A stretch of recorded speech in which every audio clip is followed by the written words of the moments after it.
for the third heat. The first four into the didn't get away too well at all. Almost stumbled off the blocks. Or certainly with a slight stutter. But she's into her running now alongside Vorster, who's looking very good. She didn't start too well in 100, Vorster, but reached the semi-finals. But Pérec now in full stride. Also coming on the near side is Gwen Torrence. Pérec wins. Torrence in second place.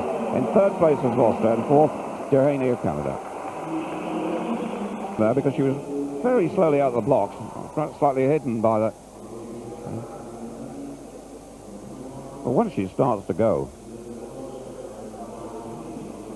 I think she decided actually that she'd had enough of 400 metres because she dominated the World Championships, she dominated the Olympic Games, elected to go for the two, much to the disappointment of many of the French people. Torrence came through very strongly at the finish, the Olympic champion.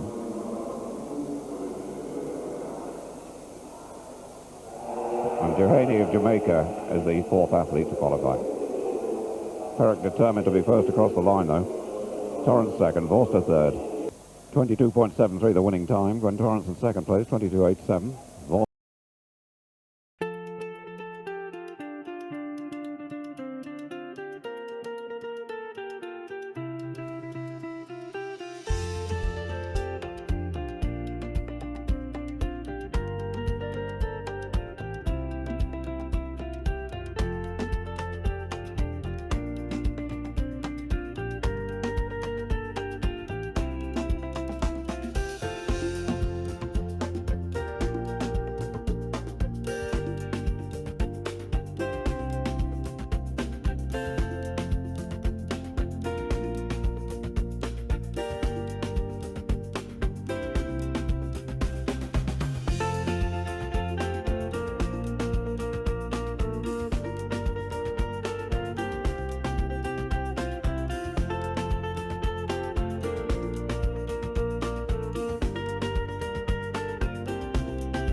Finals we're looking forward to tonight is the women's 200 metres.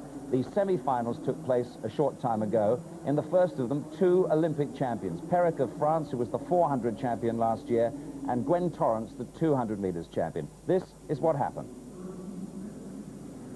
The line-up for the first semi-final of the women's 200 metres. Vorster, South Africa in 1. Duane, Jamaica in 2. Freeman, Australia in 3. Pérec of France in 4. Privalova, Russia in 5. Torrence, the Olympic champion, United States in 6. Voronova, Russia in 7. And in lane 8, Pendareva of Bulgaria. The first four into the final. Gwen Torrence, the Olympic champion.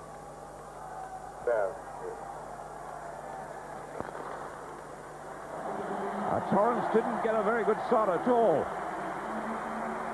Pérec going well, Freeman going well for Australia. And off the bend is Privalova.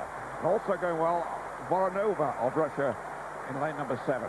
Coming through fast is Torrence, the Olympic champion, and Privalova. First four to the final. Torrence, Privalova. In third place, Voronova. And in fourth place, Pérec of France. 22.20 the time. Torrence got an appalling start. She almost stood up there. Privalova got a good one. Freeman, Australia going quite well here. Towards the outside of the blue vest of Russia is Voronova in lane number 7. Pravada leads off the bend. Torrence comes back into the race here, having to work hard round that bend. Voronova leads at the moment. Torrence coming back, very hard indeed. Privalova just coasting home, stretching out easily, and Pérec in fourth place. Neither Torrence or Privalova really ran it out, but Torrence had to work. Torrence wins, Privalova second, Voronova third, and in fourth place Pérec. Those four into the final.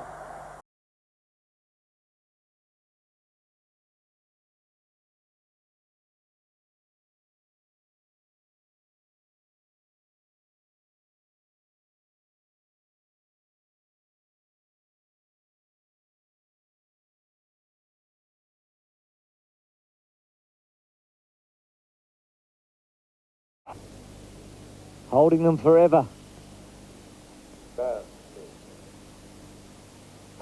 Away, Ottey, good start. Pérec came out better. Torrence got away well.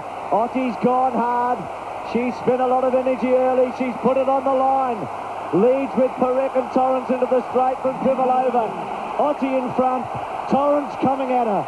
Ottey hanging on. Torrence coming at her. Won't get her. Merlene at long last. Staggered over the line and won. 21.98. Merlene Ottey has finally won a World Championship. She probably can't even believe it. After that 100-meter final, she still doubts whether or not she was second and Gail Davis was first, but she was clearly first here. Gwen Torrence gave it a good run at the end, but couldn't catch Merlene Ottey.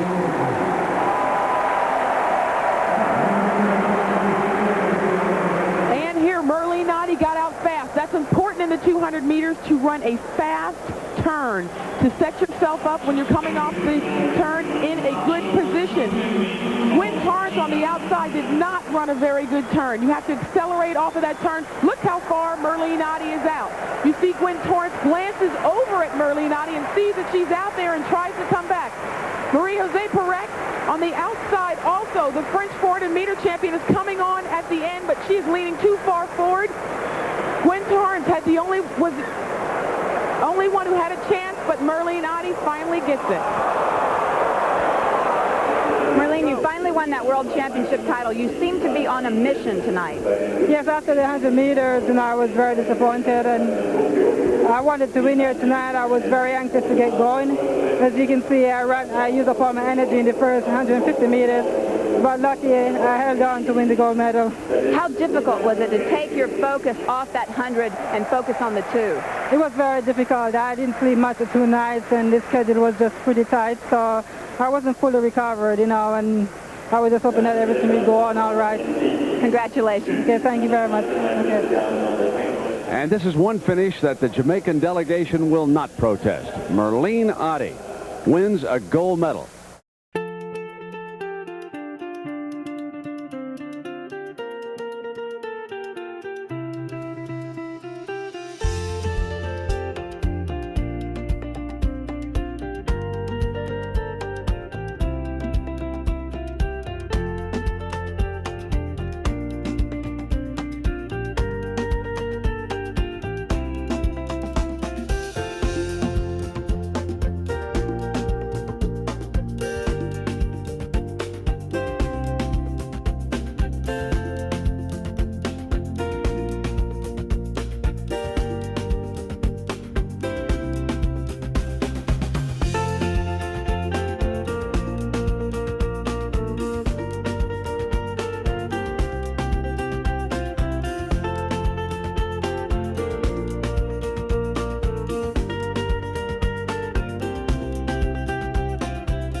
World champion. You've waited a long time for that gold medal and that title. Yes, actually waited 14 years for an individual gold medal, and it came yesterday. In fact, I would have had it in 100 meters, but I think I was cheated. Then I had to wait extra 3 days for it, but it finally paid off. For 190 meters of the race, the 200, it looked like you got total control. But that last 10 meters, Gwen Torrence was getting closer and closer. Yes. I think I lost concentration, as you said. I saw the finish coming and I saw the chance to win my first gold medal, and I said, yes, I'm going to win, and I just forget to run. You know, I started swimming in. I was doing everything to get there, but it was the wrong things. But then I was just lucky that I held on. You know, back in 1980 in Moscow, you picked up your first medal, the bronze medal in the 200 meters. Since then, you've won 10 other individual medals at World Championships. But always, within athletics, it was, will she win the gold? Will she win the gold? How much pressure is that? How hard is it to cope with? Well, it was a lot of pressure, and after the 100 meters from finals on Monday, it was a bit difficult because then I thought I won there, and then I have to get myself all psyched mentally for it again, and I know it was just one more shot. So for me, that's what happened yesterday. I know I have to win it then, and if I won the 100 or if they give me the gold, I would have felt a lot better going into the 200 meters, knowing that, oh yes, I'm already world champion, I have a gold medal. So, but now there was a lot of pressure in me for that, and I saw it, and as I said, with 10 meters to go, I know I could, but the last 10 meters was so long. I saw the finish, and I just ran wrong, but for me to finally get it after 14 years, and I'm overjoyed, and I know the public was with me all the way, and I'm glad I didn't disappoint them yesterday.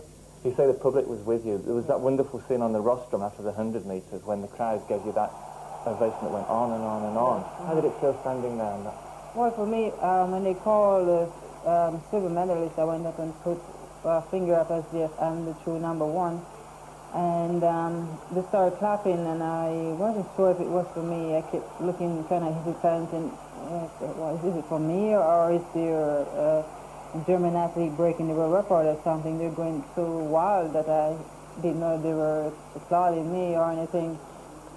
And then I found it was really for me. So, it was something that I've never seen before, because I wasn't competing for Germany, and for them to be that behind me and showing all the emotion, the feeling, because they really know that I had been cheated, that I should have been a world champion, and that I should have been awarded a gold medal. And I think they felt so sorry, and they wanted me to know that they appreciate everything. And I thank them very much for everything and for the support